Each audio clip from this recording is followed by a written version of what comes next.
Hi, and welcome back. It's Penny with Short Legs, Dark Tales, True Crime Unearthed. If you're just joining us, you're in for a chilling, slow burn mystery that's already pulling us deep into its shadowy corners. And if you've been with us from Chapter 1, you know we've barely scratched the surface of this eerie tale.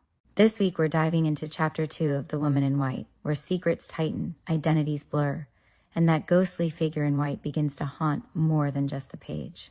So grab your tea, check your locks, and let's continue unearthing the mystery. Pesca's face and manner, on the evening when we confronted each other at my mother's gate, were more than sufficient to inform me that something extraordinary had happened. It was quite useless, however, to ask him for an immediate explanation. I could only conjecture, while he was dragging me in by both hands, that knowing my habits, he had come to the cottage to make sure of meeting me that night, and that he had some news to tell of an unusually agreeable kind. We both bounced into the parlor in a highly abrupt and undignified manner. My mother sat by the open window laughing and fanning herself. Pesca was one of her especial favorites, and his wildest eccentricities were always pardonable in her eyes. Poor dear soul. From the first moment when she found out that the little professor was deeply and gratefully attached to her son, she opened her heart to him unreservedly, and took all his puzzling foreign peculiarities for granted, without so much as attempting to understand any one of them. My sister Sarah, with all the advantages of youth, was, strangely enough, less pliable. She did full justice to Pesca's excellent qualities of heart, but she could not accept him implicitly, as my mother accepted him for my sake. Her insular notions of propriety rose in perpetual revolt against Pesca's constitutional contempt for appearances, and she was always more or less undisguisedly astonished at her mother's familiarity with the eccentric little foreigner. I have observed, not only in my sister's case, but in the instances of others, that we of the young generation are nothing like so hardy and so impulsive as some of our elders. I constantly see old people flushed and excited by the prospect of some anticipated pleasure, which altogether fails to ruffle the tranquility of their serene grandchildren. Are we, I wonder, quite such genuine boys and girls now as our seniors were in their time? Has the great advance in education taken rather too long a stride, and are we, in these modern days, just the least trifle in the world too well brought up?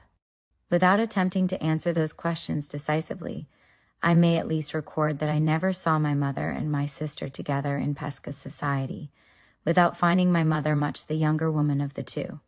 On this occasion, for example, while the old lady was laughing heartily over the boyish manner in which we tumbled into the parlor, Sarah was perturbedly picking up the broken pieces of a teacup, which the professor had knocked off the table in his precipitate advance to meet me at the door.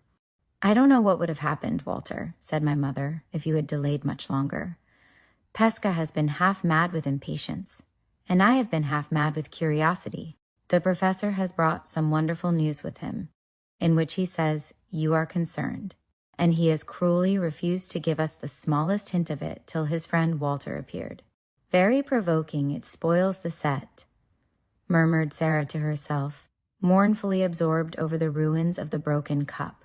While these words were being spoken, Pesca, happily and fussily unconscious of the irreparable wrong which the crockery had suffered at his hands, was dragging a large armchair to the opposite end of the room, so as to command us all three, in the character of a public speaker addressing an audience. Having turned the chair with its back towards us, he jumped into it on his knees, and excitedly addressed his small congregation of three from an impromptu pulpit. "Now, my good dears," began Pesca, who always said good dears when he meant worthy friends, "listen to me. The time has come. I recite my good news. I speak at last." "Hear, hear," said my mother, humoring the joke. "The next thing he will break, mamma," whispered Sarah, "will be the back of the best armchair. I go back into my life, and I address myself to the noblest of created beings," continued Pesca, vehemently apostrophizing my unworthy self over the top rail of the chair. "Who found me dead at the bottom of the sea through cramp? And who pulled me up to the top? And what did I say when I got into my own life and my own clothes again?" "Much more than was at all necessary," I answered as doggedly as possible, for the least encouragement in connection with this subject invariably let loose the professor's emotions in a flood of tears. I said, persisted Pesca, that my life belonged to my dear friend Walter for the rest of my days. And so it does. I said that I should never be happy again till I had found the opportunity of doing a good something for Walter, and I have never been contented with myself till this most blessed day. Now, cried the enthusiastic little man at the top of his voice, the overflowing happiness bursts out of me at every pore of my skin, like a perspiration. For on my faith and soul and honor, the something is done at last, and the only word to say now is, right, all right.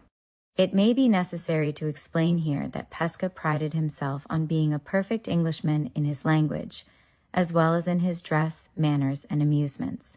Having picked up a few of our most familiar colloquial expressions, he scattered them about over his conversation whenever they happened to occur to him, turning them, in his high relish for their sound and his general ignorance of their sense, into compound words and repetitions of his own, and always running them into each other, as if they consisted of one long syllable.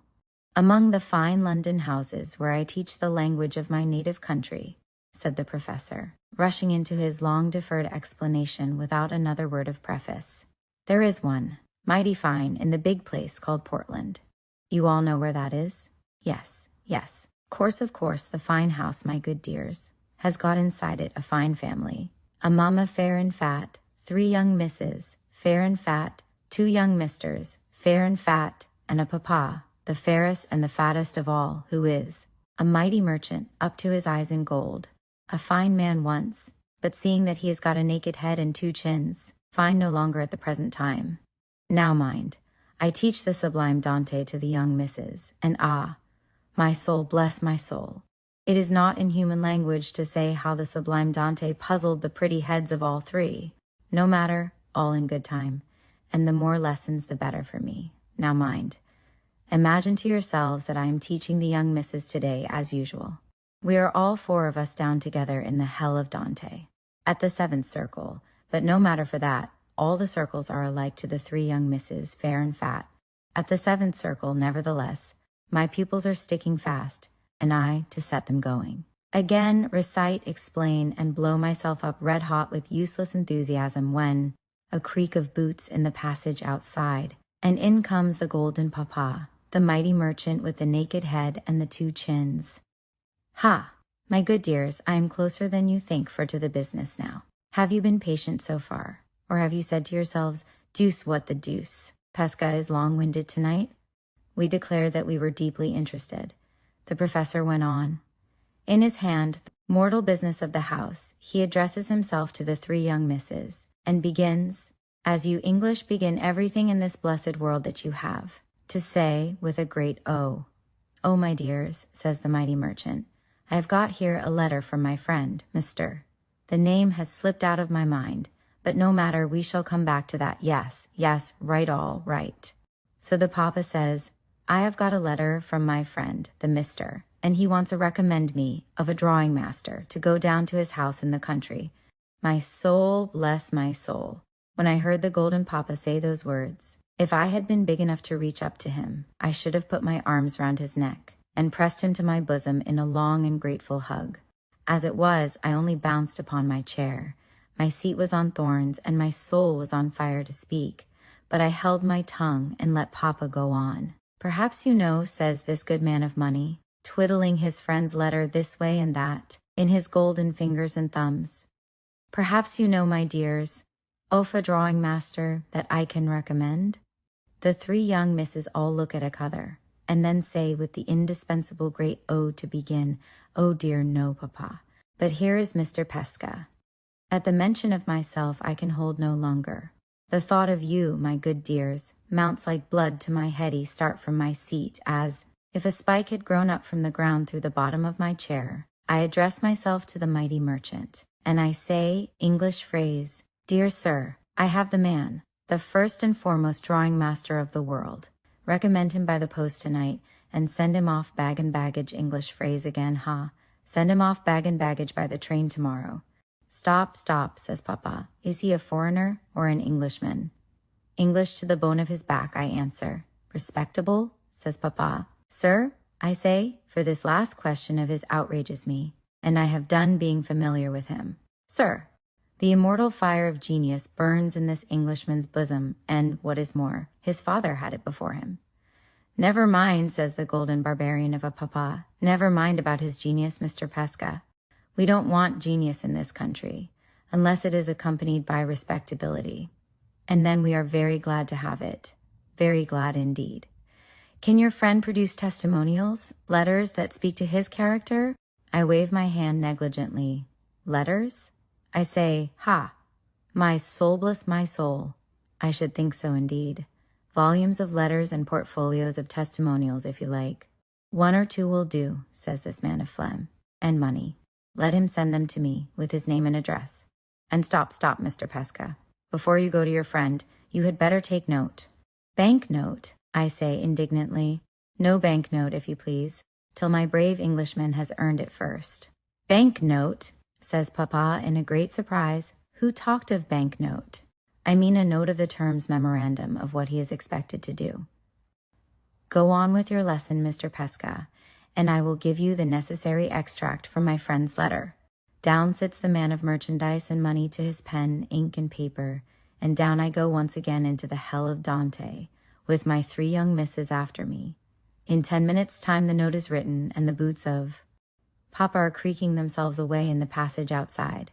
From that moment, on my faith and soul and honor, I know nothing more. The glorious thought that I have caught my opportunity at last, and that my grateful service for my dearest friend in the world is as good as done already, flies up into head and makes me drunk. How I pull my young misses and myself out of our infernal region again, how my other business is done afterwards, how my little bit of dinner slides itself down my throat, I know no more than a man in the moon. Enough for me that here I am, with the mighty merchant's note in my hand, as large as life, as hot as fire, and as happy as a king. Ha ha, ha, right, all right. Here the professor waved the memorandum of terms over his head, and ended his long and voluble narrative with his shrill Italian parody on an English cheer. My mother rose the moment he had done, with flushed cheeks and brightened eyes. She caught the little man warmly by both hands. My dear good Pesca, she said, I never doubted your true affection for Walter, but I am more than ever persuaded of it now. I am sure we are very much obliged to Professor Pesca for Walter's sake, added Sarah. She half rose while she spoke, as if to approach the armchair in her turn, but observing that Pesca was rapturously kissing my mother's hands, looked serious and resumed her seat. If the familiar little man treats my mother in that way, how will he treat me? Faces sometimes tell truth, and that was unquestionably the thought in Sarah's mind as she sat down again. Ups. Although I myself was gratefully sensible of the kindness of Pesca's motives, my spirits were hardly so much elevated as they ought to have been by the prospect of future employment now placed before me. When the professor had quite done with my mother's hand, and when I had warmly thanked him for his interference on my behalf, I asked to be allowed to look at the note of terms which his respectable patron had drawn up for my inspection. Pesca handed me the paper with a triumphant flourish of the hand. Read, said the little man majestically. I promise you, my friend, the writing of the Golden Papa speaks with a tongue of trumpets for itself. The note of terms was plain, straightforward, and comprehensive at any rate. It informed me, first, that Frederick Fairley, Esquire, of Limmeridge House, Cumberland, wanted to engage the services of a thoroughly competent drawing master, for a period of 4 months certain, M. Secondly, that the duties which the master was expected to perform would be of a twofold kind. He was to superintend the instruction of 2 young ladies in the art of painting in watercolors, and he was to devote his leisure time, afterwards, to the business of repairing and mounting a valuable collection of drawings, which had been suffered to fall into a condition of total neglect. Thirdly, that the terms offered to the person who should undertake and properly perform these duties were 4 guineas a week, that he was to reside at Limmeridge House, and that he was to be treated there on the footing of a gentleman. Fourthly, and lastly, that no person need think of applying for this situation unless he could furnish the most unexceptionable references to character and abilities. The references were to be sent to Mr. Fairley's friend in London, who was empowered to conclude all necessary arrangements. These instructions were followed by the name and address of Pesca's employer in Portland Place, and there the note, or memorandum ended. The prospect which this offer of an engagement held out was certainly an attractive one. The employment was likely to be both easy and agreeable. It was proposed to me at the autumn time of the year when I was least occupied, and the terms, judging by my personal experience in my profession, were surprisingly liberal. I knew this. I knew that I ought to consider myself very fortunate if I succeeded in securing the offered employment. And yet, no sooner had I read the memorandum than I felt an inexplicable unwillingness within me to stir in the matter. I had never in the whole of my previous experience found my duty and my inclination so painfully and so unaccountably at variance as I found them now. "Oh, Walter, your father never had such a chance at this," said my mother, when she had read the note of terms and had handed it back to me. "Such distinguished people to know," remarked Sarah, straightening herself in the chair. "And on such gratifying terms of equality, too." Yes, the terms in every sense are tempting enough," I replied impatiently. "But before I send in my testimonials, I should like a little time to consider." "Consider," exclaimed my mother. "Why, Walter, what is the matter with you?" "Consider," echoed my sister. "What a very extraordinary thing to say under the circumstances."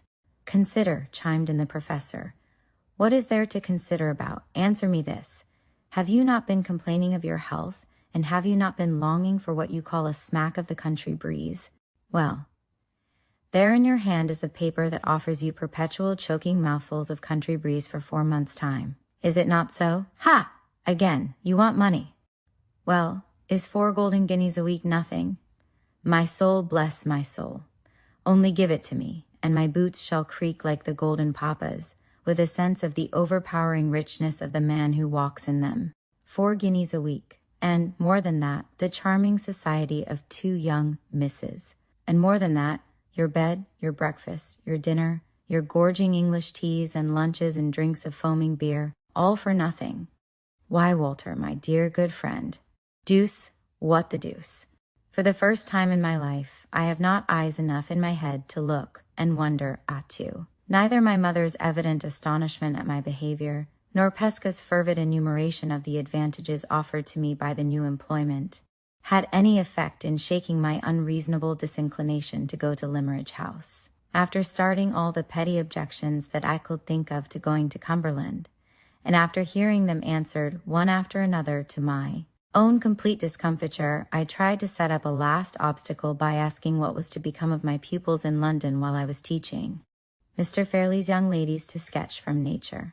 The obvious answer to this was that the greater part of them would be away on their autumn travels, and that the few who remained at home might be confided to the care of one Ami brother drawing masters, whose pupils I had once taken off his hands under similar circumstances. My sister reminded me that this gentleman had expressly placed his services at my disposal during the present season, in case I wished to leave town. My mother seriously appealed to me not to let an idle caprice stand in the way of my own interests and my own health, and Pesca piteously entreated that I would not wound him to the heart by rejecting the first grateful offer of service that he had been able to make to the friend who had saved his life. 60. The evident sincerity and affection which inspired these remonstrances would have influenced any man with an atom of good feeling in his composition. Though I could not conquer my own unaccountable perversity, I had at least virtue enough to be heartily ashamed of it, and to end the discussion pleasantly by giving way, and promising to do all that was wanted of me. The rest of the evening passed merrily enough in humorous anticipations of my coming life with the 2 young ladies in Cumberland.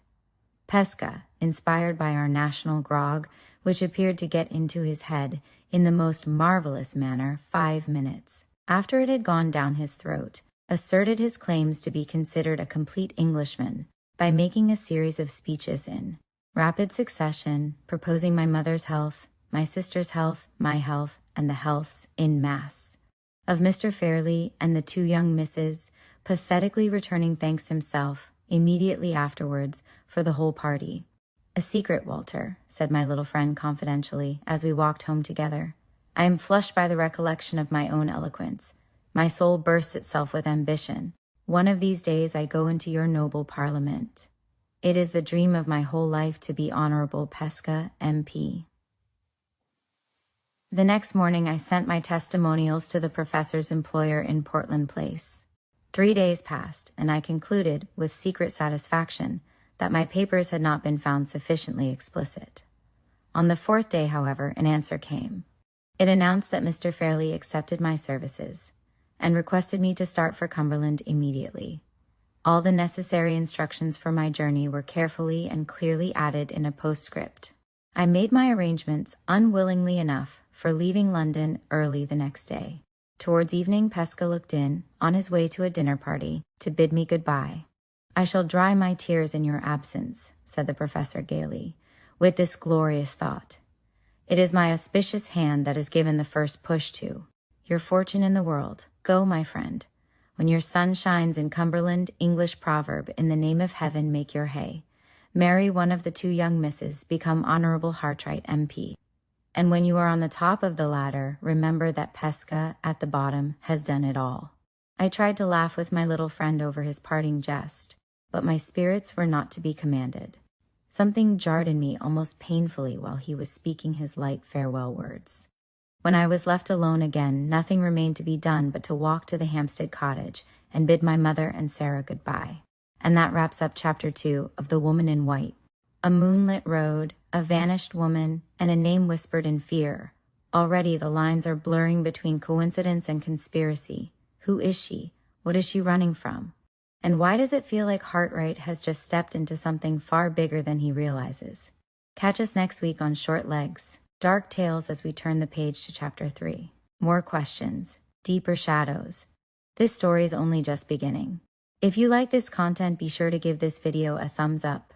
This helps us to continue to put out content.